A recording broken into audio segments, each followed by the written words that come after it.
A Marta siempre le habían dicho que era demasiado sensible. Lo escuchó de pequeña cuando lloraba sin saber muy bien por qué. Lo volvió a oír en el instituto cuando se enfadaba y no sabía explicarse. Y también en el trabajo, cada vez que algo le afectaba más de lo que a los demás consideraban normal. Durante años pensó que el problema era ella. Una tarde, después de un día especialmente duro, llegó a casa con una sensación extraña en el pecho. No era solo tristeza, ni solo cansancio, era una mezcla de todo, frustración, miedo, incluso un poco de rabia. Se sentó en el sofá y, por primera vez en mucho tiempo, en lugar de distraerse con el móvil, decidió quedarse ahí, escuchándose. ¿Qué me pasa?, se preguntó. Al principio no supo responder, pero poco a poco, como si alguien hablara muy bajito dentro de ella, empezó a entender. Estaba agotada de intentar parecer fuerte, de guardarse lo que sentía, de no querer molestar a nadie. Se dio cuenta de que llevaba años ignorando sus propias emociones, como si no fueran importantes. Ese momento marcó un cambio. No fue algo inmediato ni mágico. Al día siguiente volvió a sentirse insegura y al otro también, pero algo había empezado a moverse dentro de ella. Comenzó a ponerle nombre a lo que sentía. Esto es tristeza, esto es miedo, esto es enfado. Y aunque a veces le incomodaba, dejó de huir de ello. Con el tiempo, Marta entendió que sentir mucho no era una debilidad, sino una forma de estar en el mundo. Aprendió que las emociones no son enemigas, sino señales. Que el enfado puede indicar que algo no está bien, que la tristeza necesita ser escuchada y que el miedo, el miedo a veces solo pide cuidado. También descubrió que cuidar su salud mental no era solo evitar sentirse mal, sino aprender a tratarse con más paciencia, a pedir ayuda cuando la necesitaba y a rodearse de personas con las que pudiera ser ella misma. Un día alguien volvió a decirle que era demasiado sensible. Esta vez Marta sonrió. Ya no se sintió como una crítica, porque ahora sabía algo que antes no entendía, que comprender lo que uno siente y atreverse a vivirlo es una de las formas más valientes de cuidarse. Muy buenas noches a todos. Mi nombre y que os habla Rafael Montaño García. Sean muy bienvenidos a Café de Levante. Y hoy en nuestro programa, dos temas de rabiosa actualidad: salud mental e inteligencia emocional. Y para estos temas estará con nosotros Juan Rodríguez Corrales, doctor en psicología. Hola. Y mi amigo Jonathan Fernández, psicólogo. Señores, muy buenas tardes. Un placer tenernos aquí en este rinconcito de cultura de esta Baja Andalucía. Muy buenas tardes. Encantadísimo, Rafa. Encantadísimo de estar aquí nuevamente. Programas como estos, programas como este, lo dije en nuestra última entrevista. Tenemos que reivindicarlos, señores, tenemos que llevarlos para adelante, porque aquí se habla de cultura, de historia, de geografía, de conocimiento y sobre todo el día de hoy de psicología. Gracias por esta invitación. Gracias a vosotros por vuestro tiempo, por supuesto. Gracias al doctor Juan Rodríguez Corrales por estar aquí el día de hoy acompañándonos. Para mí es un verdadero placer y además ya lo comenté hace muy poquito en esa experiencia muy grata que hemos tenido con 120 mayores, que yo no les llamo mayores, les llamo jóvenes con experiencias, ¿eh? Y bueno, que hemos pasado un rato verdaderamente agradable. Bueno, mi exposición la he hecho en nombre de algo que me llena. Llevo ya varios años perteneciendo a la red civil de la UNESCO y llevo la presidencia de una de estas redes. Y la verdad es que intentamos cumplir todos aquellos objetivos en los que cree y practica la UNESCO, ¿no? Que son la ciencia, la cultura, la educación, la comunicación, muy importante, pero la comunicación verdadera, la comunicación saludable, no la desinformación. Y bueno, ya por el aspecto y lo que has hablado, me parece que este programa es de la comunicación saludable.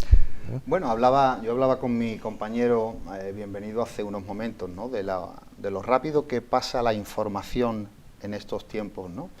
Llegan noticias, por ejemplo, de importantes adelantos médicos, psicológicos, en cualquier rama de la cultura y del saber, y quedan solapados inmediatamente por esa constante información que recibimos diariamente.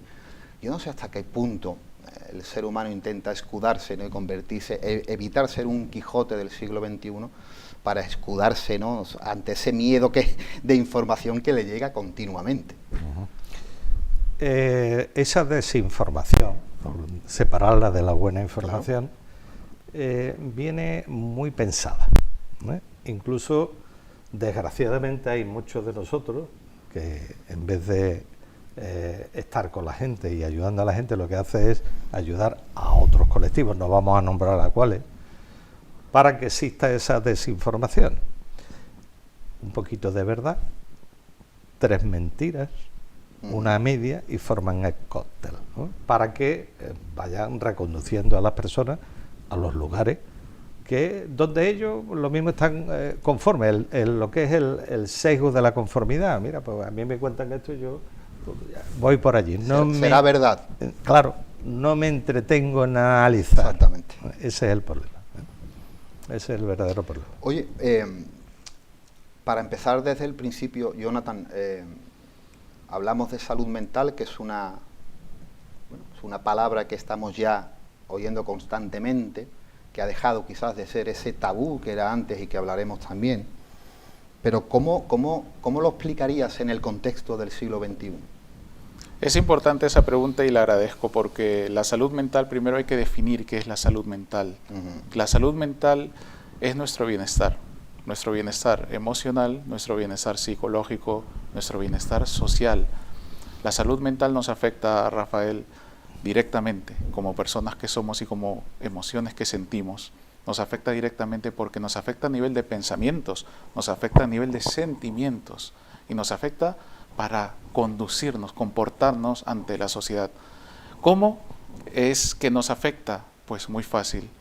Somos personas, lo he dicho hace un momento, y resulta de que como personas sentimos emociones, esas emociones las transformamos en sentimientos y en base a esa creación que hemos hecho en nuestros pensamientos, actuamos con nuestro entorno, con nuestra familia, en nuestro trabajo.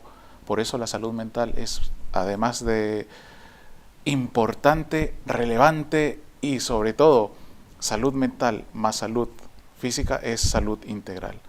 Fíjate tú que no solo nos ayuda a mantener relaciones personales, familiares, sino también nos ayuda a trabajar productivamente, nos ayuda la salud mental a funcionar en entornos importantes. La salud mental nos ayuda y ojo con esto, a reducir el estrés del día a día. Si tengo ese equilibrio, si tengo esa paz, esa calma y esa inteligencia emocional de la cual nos explicará el doctor Rodríguez un poquito más adelante, voy a ser capaz de responder al estrés del día a día. Nos ayuda porque también la salud mental aumenta el riesgo de tener problemas fisiológicos. Cada vez hay más accidentes cerebrovasculares, cada vez hay más gente que tiene diabetes tipo 2, cada vez hay más personas que tienen enfermedades cardíacas, la enfermedad de las arterias coronarias, por no saber regular las emociones, porque en nuestras emociones hay una movilización de hormonas, movilización de neurotransmisores. Juan, he nombrado antes la palabra, estigma, ¿no? Hace unos años, quizás vosotros sois profesionales, actualmente está, digamos que desapareciendo ese estigma sobre el miedo a la salud, hablar sobre la salud mental, que hace unos años estaba solapado, que estaba oscuro, que había esa tensión del que la padecía a poder decirla libremente sin que fuese juzgado por la gente de su entorno. Sí, efectivamente lo estamos notando, ¿no? Los tiempos están cambiando, afortunadamente, y ese estigma, no solo de hablar de salud mental, sino también de hablar de emociones. Hace 40 años poca gente hablaba de emociones. Hoy, en nuestro contexto, pues está dilema emocional, inteligencia emocional, o sea que la gente habla de emociones, ¿no? Sí. Me encuentro así, me encuentro... afortunadamente, en muchas televisiones pues se habla del mundo emocional. La gente expresa sus emociones y eso es una maravilla, ¿eh? Eso es salud también mental, la expresión emocional. Realmente, bueno, lo que has descrito con Marta, ¿eh? Has descrito perfectamente lo que es inteligencia emocional, ¿eh? Desde la primera rama hasta la última, ¿eh? Bien, pues si la gente hiciese lo que hizo Marta, ¿eh? Pues Marta primero percibía las emociones y ella no sabía lo que percibía. Era como un mare magnum de taquicardias, porque tienen correlatos fisiológicos tremendos, ¿no? El miedo tiene unos correlatos fisiológicos tremendos, pero también la alegría y también la tristeza, son muchos correlatos entre neurotransmisores que se ponen en movimiento y hormonas. Estamos continuamente llenos de esos líquidos puramente por una emoción, sin más, ¿no?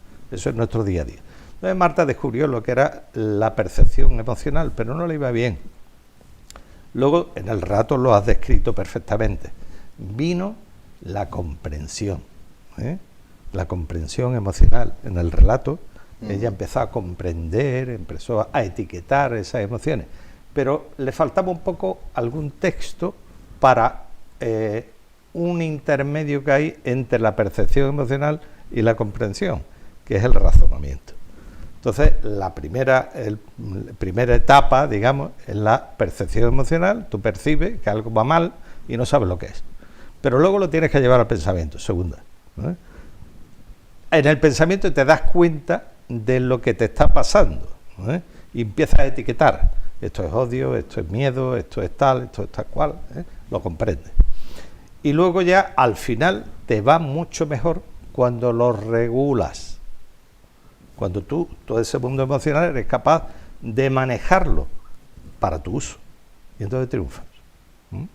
Pero triunfas en la vida y además en lo que está hablando Jonathan, ¿eh? En la salud mental. ¿Por qué razón? Hombre, porque si tú eres capaz de manejar un odio, por ejemplo, ¿eh? O un estrés grande, un estrés no adaptativo, entonces estás mirando también por tu salud mental, porque no vas a entrar en ninguna psicopatología.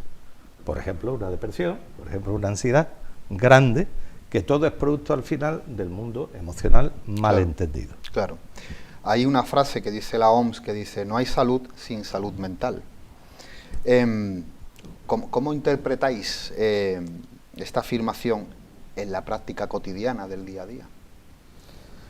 Bueno, realmente la OMS, hasta no hace tanto tiempo, tenía una definición de salud que tuvo que quitarla, ¿no? Con el tiempo. En principio decía que salud era la ausencia de enfermedad. Pero luego se dieron cuenta que montones de personas tenían una analítica de libro, estaban médicamente totalmente saludables, y luego le preguntaba ¿cómo te encuentras? Y decían mal, muy mal. Claro. Ahí ya entra la salud mental, ¿eh? Entonces, no estamos hablando de algo fisiológico puramente, sino también mental. Remitiendo, sí. perdón. No, sí, interviene. Sí. Remitiéndonos a lo que acabas de exponer, Juan, y aludiendo al caso de Marta en sí, también me fijé en que Marta tiene la emoción de la frustración. Sí. La frustración encierra 3 variables: ira, decepción y molestia. Entonces, haciendo alusión a lo que tú acabas de comentar, nuestra salud mental es y tiene una movilización de neurotransmisores y de hormonas.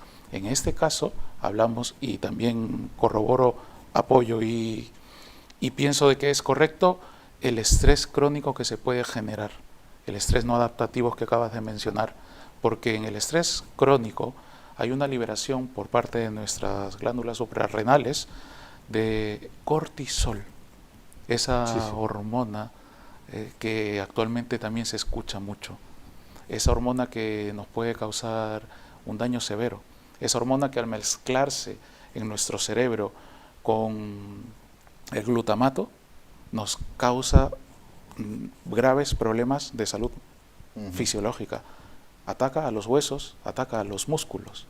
Esa hormona juntada con el glutamato repercute en mi sistema cardiovascular. Yeah. Y es corroborando lo que tú estás diciendo. Sí, efectivamente. Muchas veces pues me llaman a dar a personal médico, sanitario, algún tema de esto, ¿no? De emociones. También soy especialista en psicopatología y salud. Es un poco lo que llevamos hablando toda la tarde, ¿no? Sí. Como cualquier psicopatología tiene su correspondencia en la salud, ¿no? Temas de piel, temas de corazón, al final sale, ¿eh? Al final te repercute, el mundo emocional te repercute perfectamente en tu salud física, ¿no? Bien, pues hablando del cortisol, les hablo a los médicos que simplemente con un análisis de cortisol saben el estado de estrés no adaptativo de las personas. Claro. Mira qué fácil. El médico no tiene que ser ni sencilla, psiquiatra, ni una prueba sencilla. Que por cierto, tiene que ir un poco disfrazado en una analítica conjunta, ¿no? Porque una vez nos llevamos un poco una sorpresa en un análisis de laboratorio, estábamos analizando en la UMA, en la Universidad de Málaga precisamente, el cortisol de un grupo de estudiantes, pero claro, nos trajimos gente de medicina y estaban extrayendo sangre y tal. Entonces nos daba unos sesgos grandes. Y digo, bueno, pero este sí parece muy tranquilo. ¿Cómo es posible que tenga el cortisol? Y era la aguja, lo que le aumentaba inmediatamente el cortisol. No es que estuvieran estresados, era el estrés del pinchazo. Yo empezamos a hacer la prueba de la saliva. Y con la saliva, pues, obviamente totalmente no.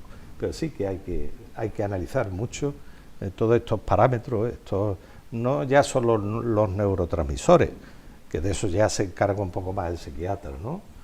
Cuando falta serotonina, el psiquiatra manda recaptadores de la serotonina para que haya más.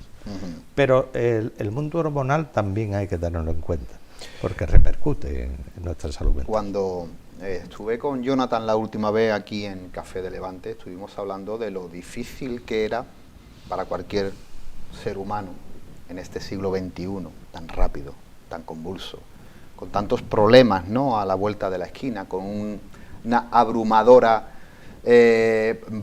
ráfaga de noticias decadentes y deprimentes diariamente, ¿no?, que lo vemos, ¿no?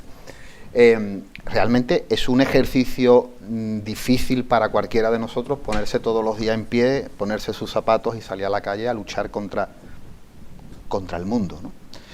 ¿Qué factores pensáis que en este siglo XXI están afectando más a la sociedad en general? ¿Redes sociales, crisis económicas, guerra? ¿Hay unas pautas establecidas que aumentan esos picos de problemas emocionales y en la salud mental? Hace muy poquito tuve un colectivo que me agradó tenerlo, me llamaron varios orientadores de IES para que les diera una charla sobre todo esto que estamos hablando a segundo de bachillerato. Estamos hablando de entre 17 y 18 años. Yo les transmití, pero ellos me transmitieron también. Yo aprendí mucho con ellos, ¿no? Aprendí de ese mare magnum en el que están inmersos en esta edad del móvil, ¿no? Y bueno, había cosas que en este siglo XXI no tenían que existir, ¿eh? Porque precisamente muchas de las ansiedades en la juventud, depresiones y otras cosas que no quiero hablar, ¿eh?, van en otros casos. No quiero hacer propaganda de eso, porque tú sabes que estando en televisión muchas veces si nombramos la palabra, pero en muchos estudiantes de IES, detrás de la ansiedad y la depresión viene otra cosa mucho más terrible, ¿no? Y dejémoslo ahí. Entonces, parte está en el mal uso de esos medios, ¿no?, que son de comunicaciones, que tienen mucha bondad, ¿no?, porque un teléfono no sirve para mucho, y un WhatsApp, y un Facebook, y un Instagram, y todas estas cosas, pero se lleva ya a unos extremos que provocan ese estrés no adaptativo que nos hablaba Jonathan, y hay que puntualizar, él lo ha dicho antes, ha hablado de emoción, pero también ha hablado de sentimiento, ¿eh? Eso hay que distinguirlo, ¿eh? Una emoción es instantánea, es algo que podemos tener en un momento y luego al rato no la tenemos. Pero si eso se cronifica, y he hablado de estrés crónico, ya no es una emoción, ya es un sentimiento. Y entonces siempre desemboca en una ansiedad. Pero es que ahí no se queda. Eso es como una bola de nieve, ¿no? Si esa ansiedad se convierte en algo más, va al trastorno mixto, ansioso, depresivo. Ya tenemos otro problema. Claro. Y el chaval pues tiene 18 años, o la chavala. Eso hay que atajarlo de alguna forma, ¿no? Hay una amalgama que tenemos que estudiar, los que nos dedicamos a investigar, sobre el uso o el mal uso de esas redes sociales y estas historias que provocan ansiedad. Para empezar, si tú le quitas a un chaval o una chavala de 18 años el móvil, ya le estás provocando una ansiedad extrema. Sí, es verdad, se mide, se mide con aparatos, ¿no? No vive, ¿no? Me quito el móvil, no puedo comunicarme. No puedo comunicarme. Entonces, luego el mal uso, el control que hace en las incipientes parejas. Es increíble, ¿no? Claro. Que me diga una chavala, pues mi pareja me dice que le tengo que mandar, que estoy con mis amigas y tengo que hacerme un selfie porque no me cree. Pero además el problema no solamente es ese, Juan, sino es que se está normalizando en una parte de la sociedad. Efectivamente. O sea, porque si alguien se da cuenta, como Marta, que sabe que eso no está bien, dice, oye, que no me puedes a mí no puedes entrar en mi intimidad, seas mi pareja o seas mi tal. Claro. Pero cuando se está viendo algo tan normal y se está normalizando, eso va a dar la cara muy pronto. A ver, es muy grave el que una chavala te diga, es que me ha pedido la clave del WhatsApp para mirar. Bueno, eso no puede ser. Claro. Eso es intimidad tuya, o la clave del correo. Eso, hasta ahí no podemos llegar. Eso es una parte, ¿no? Luego otra parte de este mundo con ansiedad y depresión un poco aflorando, ¿no? Está en lo que, Rafael, tú has dicho, ¿no? El tema de los conflictos, las malas noticias, el hecho de que a lo mejor en este medio tan magnífico que llega a todos los ciudadanos se hable de un 90% de noticias malas y luego menos buenas que le ayuden al ciudadano. Ese bombardeo también tiene que las hay, ¿eh? Que hay también. Las hay. Yo siempre he pensado, y perdón que le interrumpa, que se debería de hacer un periódico diario de noticias buenas. Claro. Y que la gente lo compraría. O sea, yo sé que hay guerras, que hay epidemias, que hay enfermedades mentales, que hay deshumanización, pero también hay gente que trabaja por los demás, gente que estudia, gente que elabora, gente que crea, que hace así. Y eso no se puede perder. Están callados. Claro. Noticias, si me permites, noticias buenas que repercuten en mi pensamiento, que repercuten en mi conducta, claro, porque eso forma parte del estrés del día a día. Y ya te doy datos estadísticos, para el 2030 la depresión y la ansiedad van a ser las patologías de primera necesidad para ser curadas. Eso es un dato estadístico que es real. 2030 está a la vuelta de la esquina. Nada. Y la ansiedad y la depresión prima en nuestra sociedad. Claro. El trastorno mixto ansioso depresivo que comentó el doctor Rodríguez, eso sobre todo en el colectivo adolescente. Le quitas el móvil, como bien has dicho, a un joven y empieza a causarle ansiedad, con repercusión fisiológica, palpitaciones, nerviosismo, estrés. ¿Cómo es posible que hemos llegado a esto? Sí, hay tantas cosas que ahora mismo nos sobrepasa, que daría para varias conferencias como las que habéis dicho, ¿no? Jonathan, siguiendo un poco al hilo y con la acción, con lo que nos ha comentado el doctor, la cultura de la inmediatez, ¿cómo piensas que afecta al bienestar psicológico? Plenamente. Y es así de rotundo. Afecta plenamente la inmediatez. ¿Por qué? Te lo explico. Porque hemos perdido el sentido del aburrimiento. ¿Qué quiere decir esto? Y te lo voy a graficar mediante un ejemplo. ¿Te suena la teoría de la gravitación, la ley de la gravitación? Isaac Newton, ¿cierto? ¿Cómo descubre él esta teoría? Aburriéndose, estando sentado debajo de un árbol y viendo que una manzana caía sobre su cabeza. El aburrimiento, a nivel psicológico, psicofisiológico, despierta mi red neuronal por defecto, que hace que mi cerebro empiece a crear. Ahora no podemos estar sin el teléfono, ahora no podemos estar sin hacer nada, ahora necesitamos todo para aquí, para ahora y para allá. Y esto no es permisible, no debemos de permitirlo. ¿Por qué? Porque, ¿qué pasa con esta red neuronal por defecto? ¿Está apagada? ¿No vamos a ser más creativos? ¿No nos vamos a dedicar a aficiones que nos gustaban? Esas aficiones que hacen que conectemos con nosotros mismos y que conectemos mejor con nuestro entorno, porque partiendo de ahí es que nos conocemos a nosotros mismos, con lo cual hay autoconocimiento. Y lo bonito, esa sensación, qué bonita es esa sensación. Hablabas antes de la fotografía, yo soy un amante de la escritura, del coleccionismo, del papel antiguo. Qué bonita es esa sensación todavía cuando haces algo novedoso, cuando empleas tu tiempo en algo que, aunque al resto del mundo no le apasione o no le importe, pero para ti es algo que te da vida, es sustancioso, es un elixir, ¿verdad? De cuando alguien es capaz de tener ese tiempo, no de aburrimiento, sino de creación personal sin necesidad de nada más.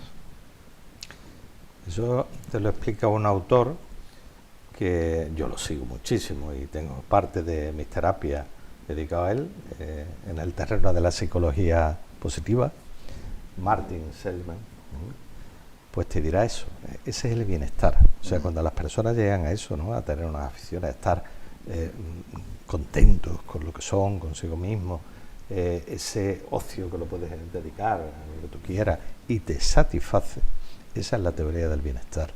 No de la felicidad, sino de un estado de bienestar. De sentirte bien contigo mismo y con lo que te rodea. Con lo que te rodea. Porque felices estamos un momento, a lo mejor, y tal, pero no continuamente, ¿no? Mucha gente, ¿eres feliz? Sí. Espérate, a ver, ¿qué entiendes tú? Claro. Él habla de Seligman, y yo le doy la razón, de bienestar. Y que hay que llegar, el ser humano tiene que llegar a ese bienestar. El papel que juegan las instituciones educativas en la prevención de estos tipos de problemas, ¿qué opinión te guardas? Pues, bueno, antes que dedicarme a estas cosas, ya estando dentro del terreno de emociones y tal, pues tuve un periodo bastante largo, como de 8 años, como formador de profesores, en centros de profesorado, ¿no? Que precisamente venían muchos a Jerez, que tenemos un gran centro de profesores. En Cádiz somos 4, yo pertenecía al campo de Gibraltar, que llegaba en un territorio extenso hasta Vejer, teníamos como 4.000 y pico de profesores. Y conozco bien el tema, porque claro, yo me encargaba de meter en el tema de emociones, de educación emocional y de inteligencia emocional en los colegios, ¿no? Y muchos pues prosperaban con ello. Hay buenos programas, como el programa Intemo, se llama Intemo de Inteligencia Emocional, que lo hicimos en el Laboratorio de Emociones de la UMA, lleva ya unos años funcionando, hicimos la presentación en 2011, está ya muy trillado, ¿no? Y se le da armas a los profesores para precisamente que incrementen, ¿no?, ese nivel de educación emocional, de inteligencia emocional. Entonces, todas las experimentaciones que hemos hecho con IES, porque es un programa de 12 a 18 años, pues abarca exactamente la edad de la secundaria y el bachillerato, o los módulos de formación, os puedo asegurar que bien llevado, con un colectivo de profesores interesados, unos asesores que le vayan dando los materiales y unos padres que se interesen, pues resulta que si está bien llevado, al año aproximadamente se terminan los partes de falta en el IES. No hay tanto acoso, o es nulo. Entonces, bueno, pues simplemente con esas dos cosas ya estamos hablando de algo bueno. Muy positivo. Muy bueno, muy positivo. Entonces, si continúan durante años tras años, pues aquello es una balsa de aceite. Se termina la agresividad, la gente estudia más. Bien. ¿Qué pasa? Que hay que hacerlo, claro, hay que forzarlo. Claro. Yo siempre se lo digo a los profesores, ¿no? No hay que poner una asignatura nueva de educación emocional o de desarrollo de la inteligencia emocional. Simplemente tienes que darlo en tu materia. Porque tú puedes ser profesor de lengua, y hacer un texto como el que acaba de leernos de Marta. o no. Claro. Y los niños después vamos a comentar, vamos a dialogar sobre ese tema. Marta lo que tenía era una percepción emocional, una esto, uno lo otro, y hacer el programa. Además yo pienso, Juan, que cuando se le abra a los chicos con esa claridad y se abre el corazón de par en par, ellos también necesitan abrir esa coraza que tiene, porque muchas veces la sociedad le hace tener una llave, una coraza que no quieren para no sufrir, pues esa, bueno, lo que conocemos, ¿no?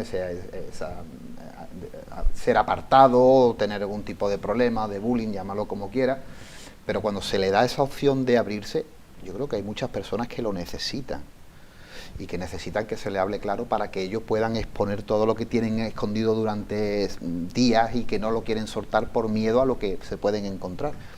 Eso en los institutos y en los colegios es una herramienta utilísima. Ahí falta una clave. No me puedo extender mucho porque estaba en elecciones, evidentemente. Pero sí que tengo que decir que nuestro Ministerio de Educación y todas las consejerías de educación de todas las autonomías podían legislar un poquito más sobre educación emocional. Claro, claro que sí. Que no lo tenemos. Claro que sí. Mira, antes de irnos a publicidad, voy a hacerte una pregunta, Jonathan, porque se me quedan muchas cosas en el tintero, sobre todo este tema que es tan amplio y tan interesante. Pero, oye, ¿cómo podemos diferenciar entre malestar emocional y un trastorno clínico? Porque, bueno, entiendo que hay diferencias sustanciales, pero que puede haber personas que no las conocen. Sí, evidentemente ten en cuenta que para tú diagnosticar una patología tienes que cumplir ciertos criterios. Nosotros los psicólogos usamos el CIE o el Diagnostic Statistical Mental of Disorders, que es el DSM. ¿Qué es lo que pasa? En la previa evaluación que se hace, tú tienes que cumplir con estos criterios que te comento para poder diagnosticar, y si cumples un mínimo de criterios, esa persona tiene o puede estar teniendo un trastorno de salud mental. Por eso es que es importante también que, y aprovecho para comentar a todos los colegas, a todas las colegas, a todo el colectivo, a todo nuestro colectivo, que es muy, muy básico hacer un examen exhaustivo, sobre todo en tema de evaluación, porque solo así vamos a llegar a una respuesta clínica verdadera. Claro. Apartando esto, las emociones, como bien lo ha mencionado Juan, son muy cortas, duran solo 1 minuto y medio, 90 segundos. Es más, te doy un tip: si a ti hay algo, una mala noticia, el que te haya pitado el del coche de atrás o el del coche que está cruzando, o que te hayan gritado por la calle simplemente, o a lo mejor esa discusión que has tenido con tu pareja, si a ti te da la ira, sientes ira, quieto, cuenta hasta 90 y verás cómo vas a procesar mejor lo que vas a contestar. No somos capaces de eso, Rafa, y eso pertenece a lo que es la inteligencia emocional. Ya lo mencionaba el doctor Rodríguez. Lo primero es la percepción, luego la facilitación, la comprensión, que es el razonamiento, y el manejo de emociones. Hay una frase de Aaron Beck que dice: los pensamientos distorsionados son la raíz del sufrimiento emocional. ¿Estáis de acuerdo? Sí, sí. Hay en los pensamientos, hoy lo hemos estado hablando, ¿no? La emoción te la provoca alguien externo. Por ejemplo, tú ves una película que es alguien externo y puedes llorar o puedes tener miedo, o alguien que te diga algo que no te sienta bien y tener ira, pero también te la puedes provocar tú, la emoción, con tus propios pensamientos, ¿eh? Cosa que la gente, mucha gente no llega a entender. Muchas veces me pongo a pensar y yo me creo una ira interna que me provoca ese estado, ¿eh? Y entonces me provoca esa distorsión incluso de pensamiento, ¿no? Con la ira que me provoca. O sea que la emoción puede venir de fuera o puedes provocártela tú por dentro. Entonces ahí hay que distinguir mucho, ¿no? En esos procesos. Y efectivamente el pensamiento se trastoca. Hoy en día todo eso es fácilmente detectable. Veníamos un poco hablando también de las nuevas tecnologías que están al uso, ¿no? En psicología, y que nos gustaría que nos dedicamos a investigar, y esta transmisión, digamos, de conocimiento, que muchos más profesionales lo utilizaran, Por ejemplo, lo que tú estás comentando del pensamiento, hay cardiógrafos preparados para eso, cardiógrafos de coherencia cardíaca, que lo que mide es la variabilidad del pulso, porque el corazón siempre es el órgano diana de toda emoción, pero no solo de la emoción, sino también del pensamiento. Cuando tenemos pensamientos negativos, cuando tenemos pensamientos distorsionados, todo eso sale en los gráficos. Fijaos qué magnífico, ¿no? Que en 2 minutos yo puedo averiguar si una persona no solamente tiene ansiedad o tiene un estrés grande, ¿no? Por su corazón, sino también puedo ver cuando tiene un pensamiento dulce o cuando tiene un pensamiento negativo o un pensamiento distorsionador. Bueno, utilicemos esa tecnología que tenemos. Bueno, pues si os parece, pasamos unos minutos a publicidad y en la segunda parte arrancamos con inteligencia emocional y esa superación, ¿no? Y ese desarrollo personal, si os parece. Amigos de Café de Levante, unos anuncios publicitarios y volvemos.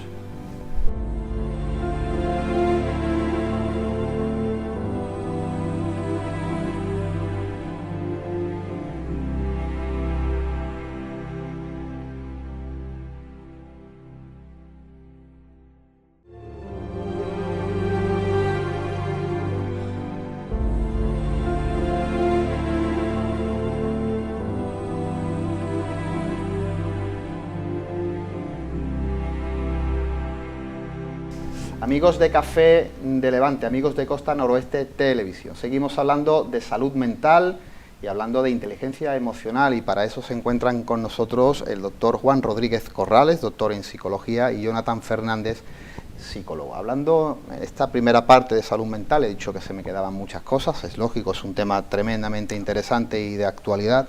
En este segundo bloque hablamos de inteligencia emocional.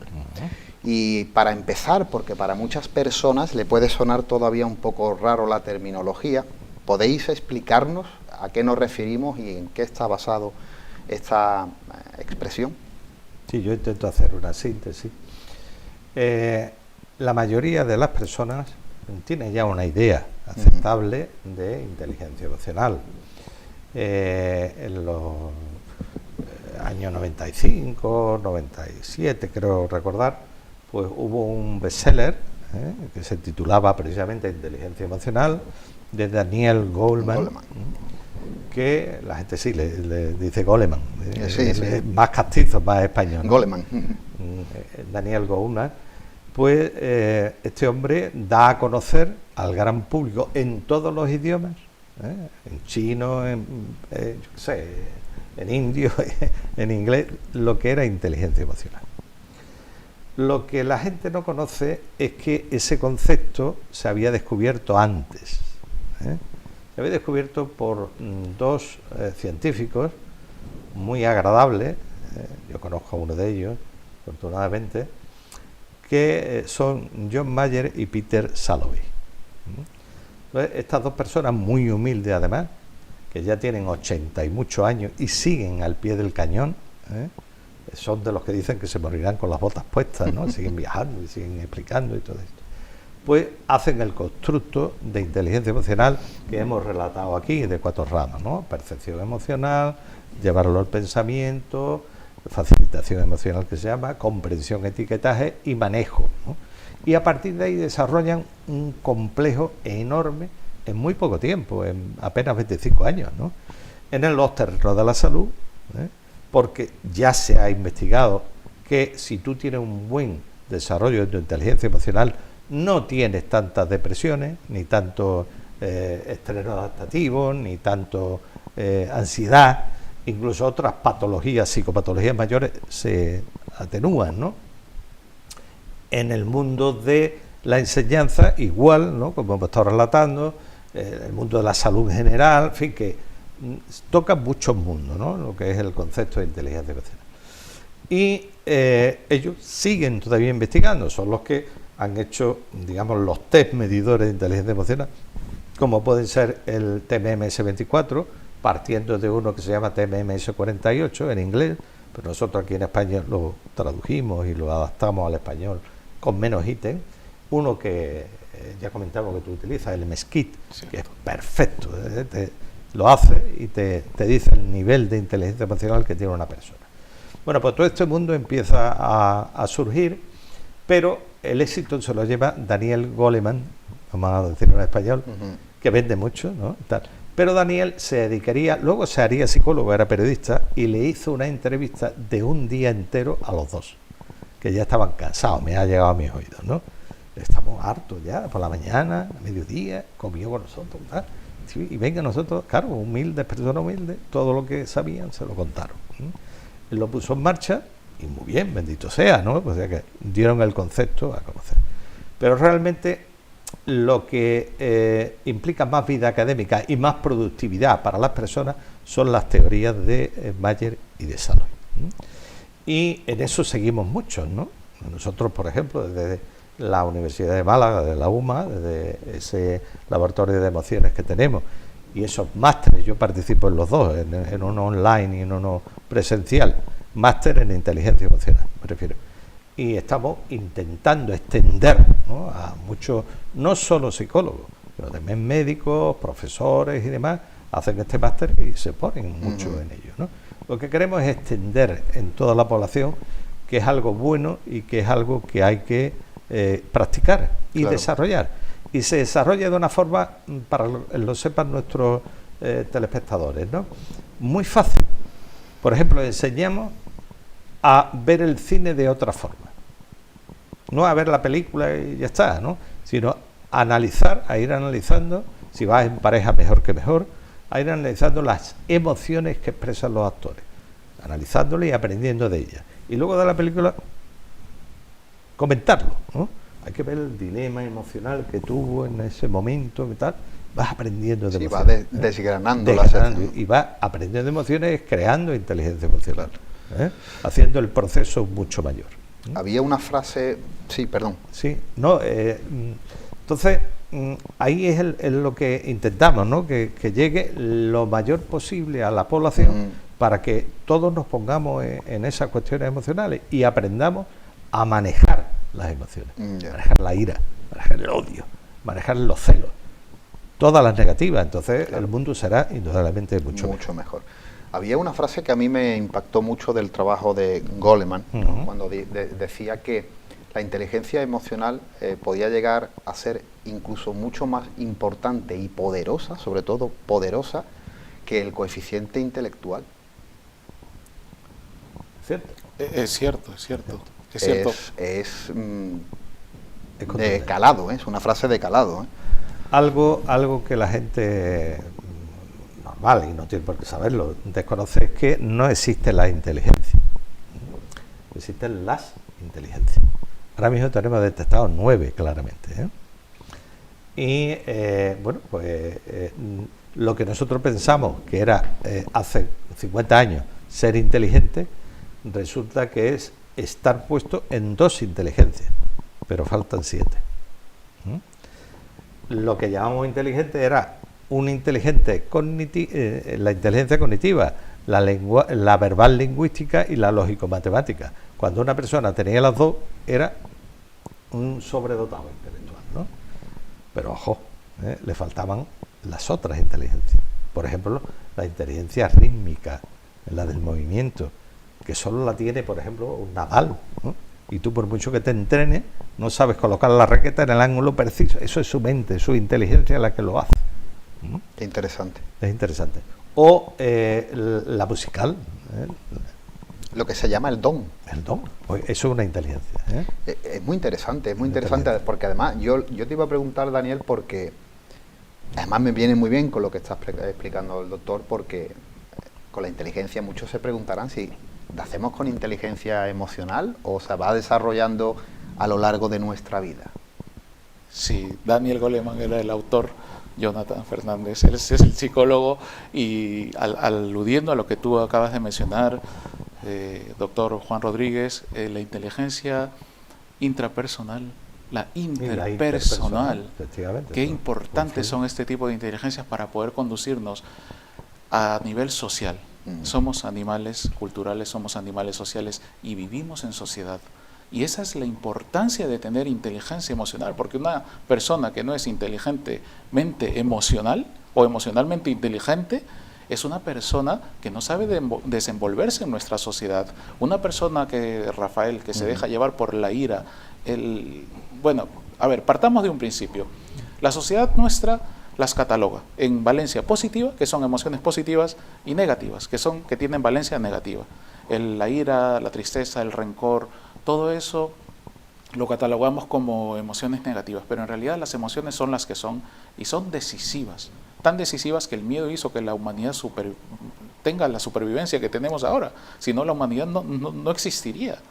Entonces, partiendo de esa base, y ya que la sociedad la diferencia, dejemos claro de que son decisivas y todas las emociones son válidas. Ahora, el rencor, la ira, la tristeza, el odio, el sentimiento de venganza, ¿no? Todo eso es perjudicial, pero para ti mismo. Y denota que tienes falta de inteligencia emocional, porque te estás haciendo daño. En la primera parte del programa bien hemos mencionado que tiene repercusión nuestras emociones, nuestros sentimientos, tiene repercusión fisiológica. ¿Y por qué llenarme de cortisol? Juan lo mencionó. Puede causarme una emoción, algo externo como algo interno. Si yo estoy con los pensamientos rumiantes y si yo estoy intoxicándome de cortisol, no solo estoy despertando o ganando vejez, ya que afecta mis mecanismos epigenéticos, sino también estoy haciéndome daño a nivel psicológico. ¿Por qué? Porque me quita la paz, me quita la calma, y eso es totalmente perjudicial. Ya, pero entendemos que a veces la vida, cuando da algún golpe serio e importante, esos pensamientos rumiantes que nos estás diciendo, esos pensamientos en bucle que hace daño, que envejece, que te entristece el alma y que te pasa factura, pero en cierta manera forma parte realmente de nuestra vida. ¿Cómo atajamos cuando recibes un golpe fuerte y tienes que sobreponerte? ¿Cómo funciona ahí la salud mental, la inteligencia emocional, el desarrollo personal? ¿Cómo combino esas mezclas para que sea, no sé, para seguir adelante? En teoría es muy fácil, en la práctica ya es más complicado. Claro. Pero volvemos a lo mismo. Si yo aprendo a distinguir el mundo emocional con los procesos que hemos mencionado, percepción, llevarla al pensamiento, comprenderla perfectamente y luego manejarla, habré logrado mucho cuando llega a ese cuarto y último rama de la inteligencia emocional.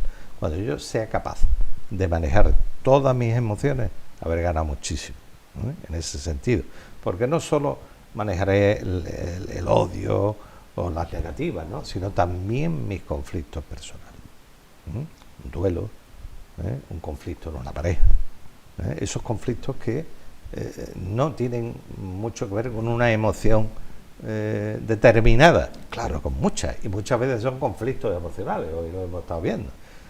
¿Qué hace uno cuando es odio, amor, pasión y 7 cosas más? ¿Cómo lo distingue? Gracias a ese conocimiento emocional que tenemos que lograr, claro, cada uno. Sobre todo porque vivimos en esa cultura de que oye, no tenemos que estar alegres todos los días. Lo hablábamos nosotros en el primer programa.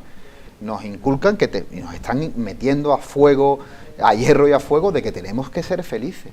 Y yo siempre digo que tenemos que tener nuestro derecho legítimo a estar tristes. O cabreados. O cabreados, joder, y no pasa nada. No pasa nada. Pero siempre tiene que tener una línea, lo hemos comentado antes, de bienestar, ¿no? Si tú te sientes en esa línea de bienestar, un día estarás mejor, otro día estarás peor. Pero te pregunta, ¿cómo es tu vida? Y dirás, pues mira, buena.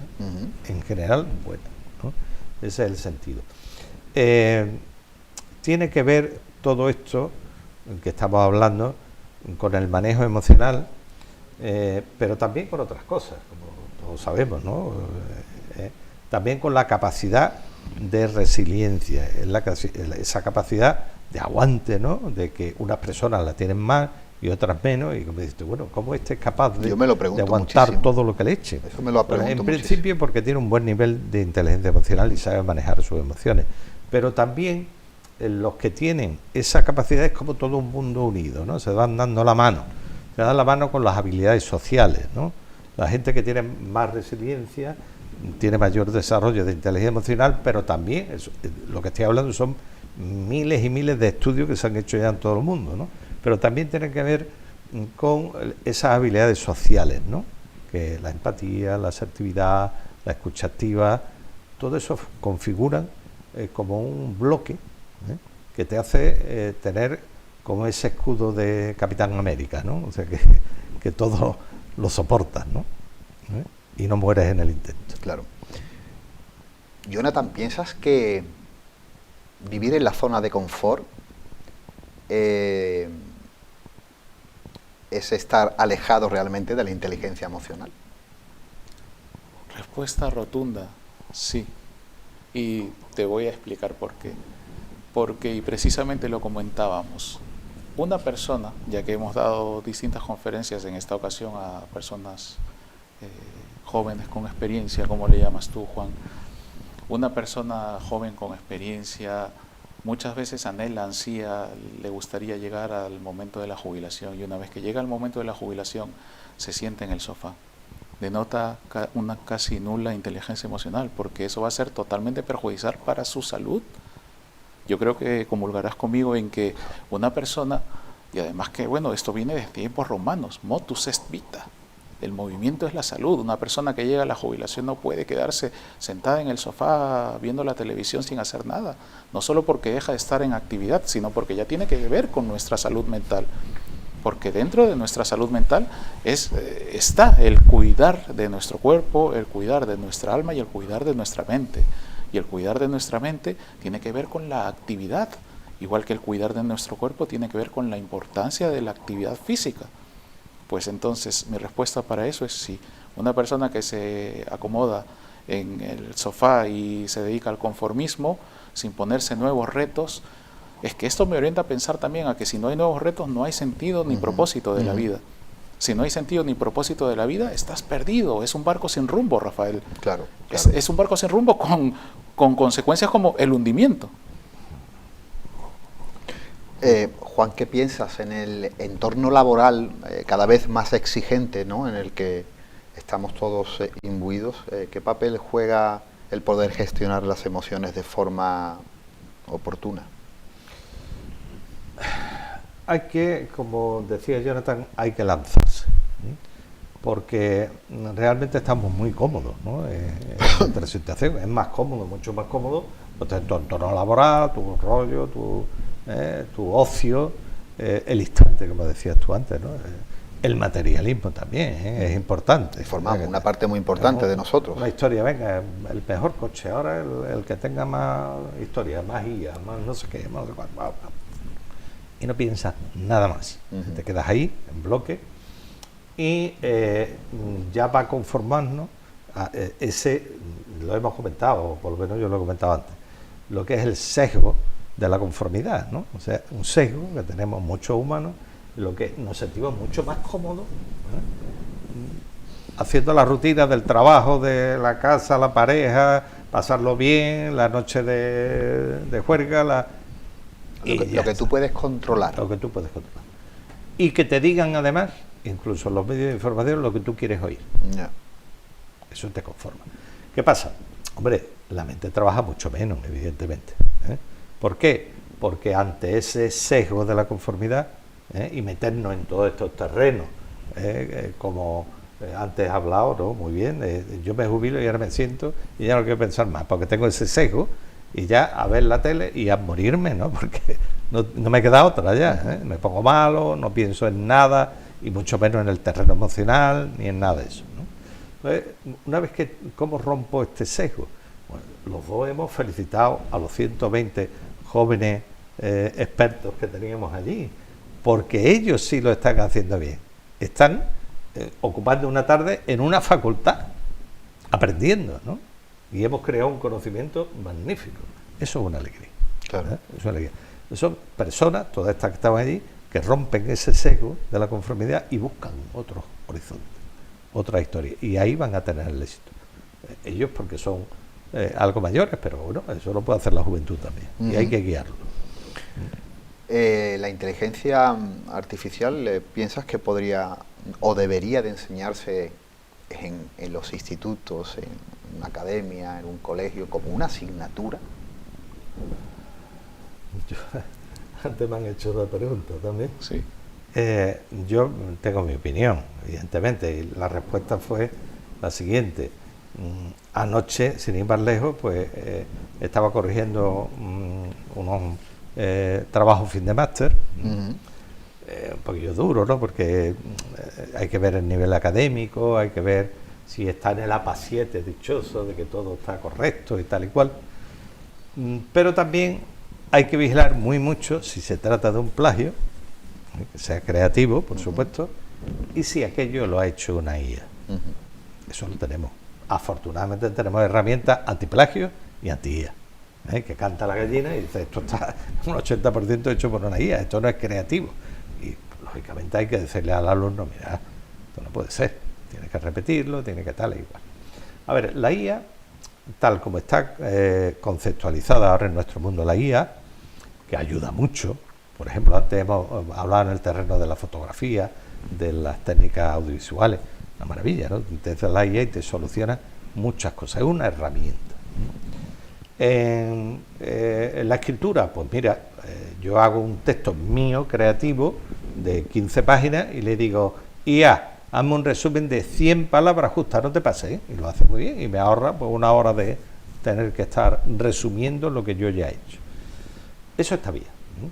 Pero claro, de ahí a que todo sea IA, y yo he conocido gente ya que ya está como un nubilado, que aquello es lo más grande del mundo, ¿no? Sí, claro. Te lo va a hacer todo muy fácil, pero tú vas a hacer cada día más estúpido, más idiota, no con perdón, pero es así. Es así, tú no te puedes fiar de que todo te lo haga la IA. No.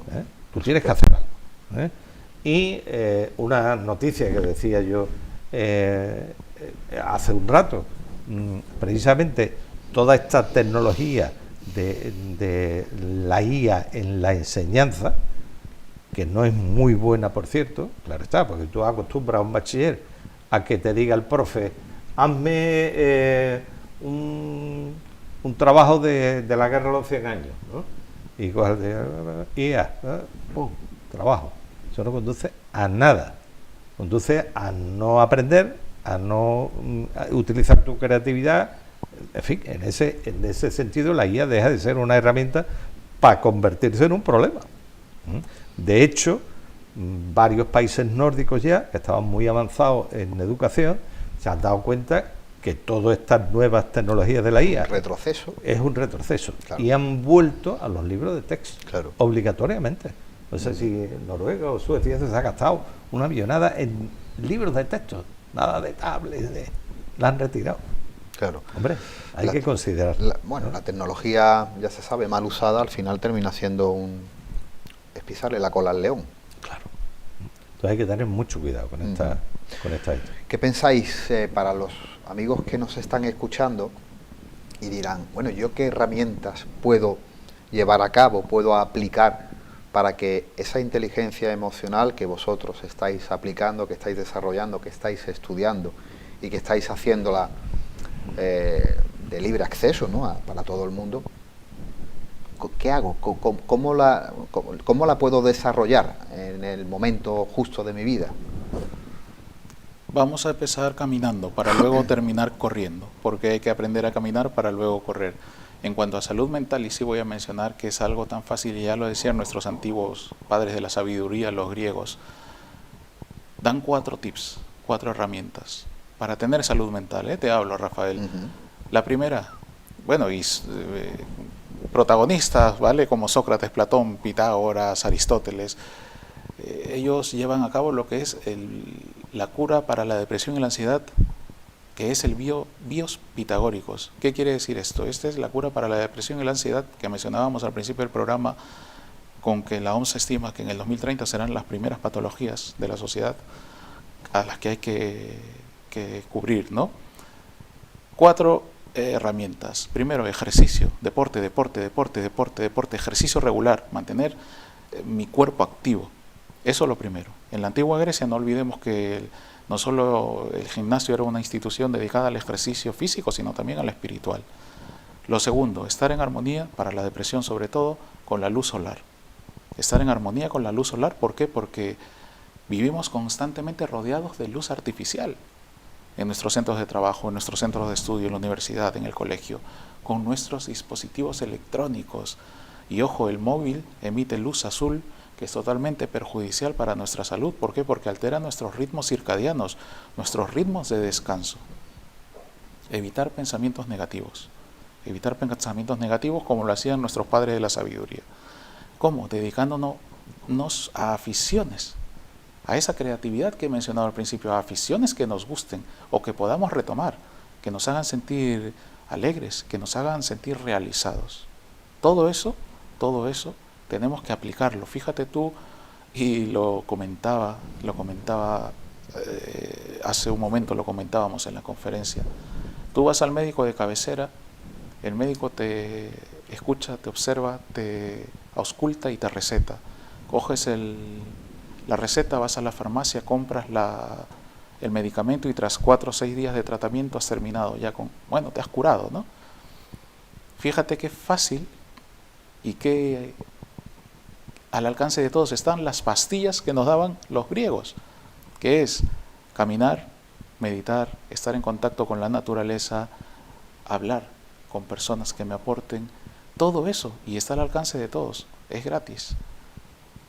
Hagámoslo, llevémoslo a cabo, y esas pastillas para cuidar de nuestra salud mental las tenemos al alcance, así es que consigámosla.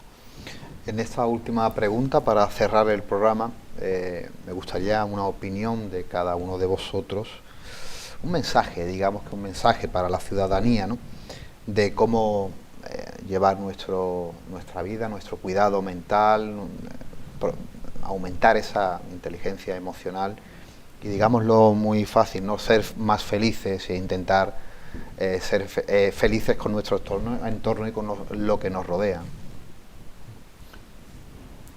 ¿Tú o yo? Bueno, yo sí me voy a coger a lo que se ha mencionado hace un momento, ¿no? Peter Salovey y John Mayer son los creadores de la inteligencia emocional.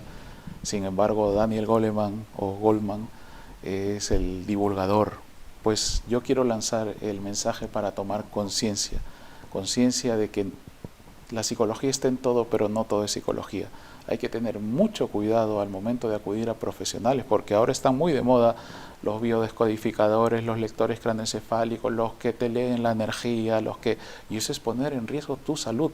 Por eso es que el mensaje que lanzo es un mensaje de conciencia, al que apelo, hagamos caso y prosigamos protocolariamente para nuestro bienestar, porque hay que acudir a profesionales colegiados. Ese es el mensaje que me gustaría lanzar. Yo quiero lanzar un mensaje en 3 partes, ¿no? Una parte muy importante a los padres, sobre todo a los padres que son primerizos, ¿no?, y que tienen niños pequeños y no tan pequeños, ¿no?, de 3, 4 años, ¿no?, en cuanto a los estilos de paterno-maternidad, ¿no? Son cruciales para el mundo emocional y para todo lo que estamos hablando. Entonces, para no extenderme mucho, un estilo permisivo es nefasto para el mundo emocional de los críos. Un estilo negligente, no me puedo detener en explicar a cada uno, pero el nombre ya lo dice, ¿no? Sí. Permisivo, aquí todo vale y no tiene ninguna norma. El negligente es que pasa un poco de los niños, ¿no?, y que los móviles, la televisión y tal. Un estilo autoritario, por supuesto que no. El castigo físico, los gritos, todos estos 3 estilos, las mezclas entre ellos, que pueden ser muchas, ¿no?, o que el padre tenga un estilo y la madre otro, que también es nefasto, dan con una vida emocional nefasta para los críos, que van a tener esa tara durante toda la vida. Claro. Mejor estilo, no porque lo diga yo, sino porque múltiples metaanálisis en todo el mundo lo han dado, el estilo llamado autorizativo o democrático, donde al niño se le quiera, se le impongan unas normas que tiene que cumplir, y dialoguen, desde pequeñitos, ¿no? Se les pida opinión, en fin, ese es el estilo que sería mejor para educar emocionalmente. Eso en un primera instancia. Luego, en la época escolar, ahí intervienen padres y profesores.